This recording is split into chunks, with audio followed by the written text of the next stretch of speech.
Hey, Dad Bod here, and tonight we're not going to talk about beard care or lawn care. I'm just going to talk about something that's been on my mind.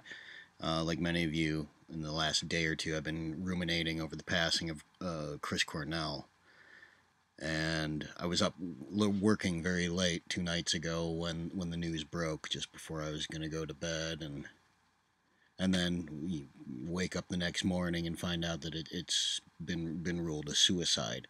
Now, what we know is that uh, Chris had battled with depression in the past, and I happened to watch a YouTube video. I'll post the link down below of the last song, the final song of his life's set list, if you will.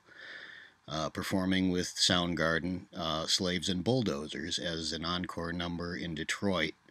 And to me, that song, as the last song, seemed very apropos in hindsight.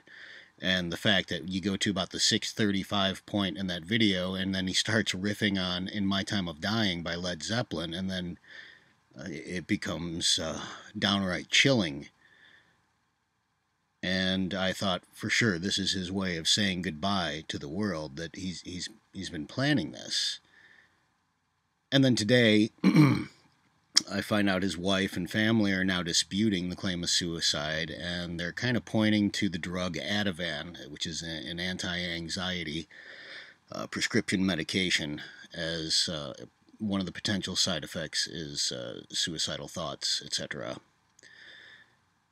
And then I went back, and there's a website that will list a band as their tour progresses, will list their set list for each night in each respective city.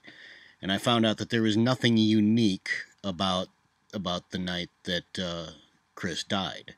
They had, in fact, been often using Slaves and Bulldozers as their encore number with the "In My Time of Dying" bit.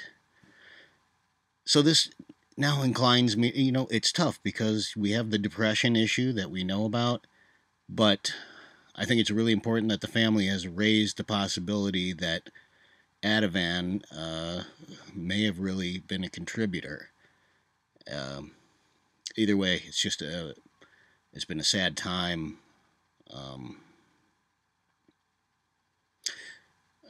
In my own life, I've been touched by people who, by being prescribed drugs they never should have been prescribed, have attempted to harm themselves, and it's the prescription drug market and doctors being in the pockets of these companies. It is way out of hand, and I'm not going to make any judgments here. In the case of Chris Cornell, we'll just wait and see, but I have the feeling we're going to be hearing a lot more about this Ativan issue in the days to come. That's all. Just something that's been on my mind, and on a lighter note, I'll be seeing you soon about more beard and lawn care stuff. But for now, have a good night. Dad Bod out.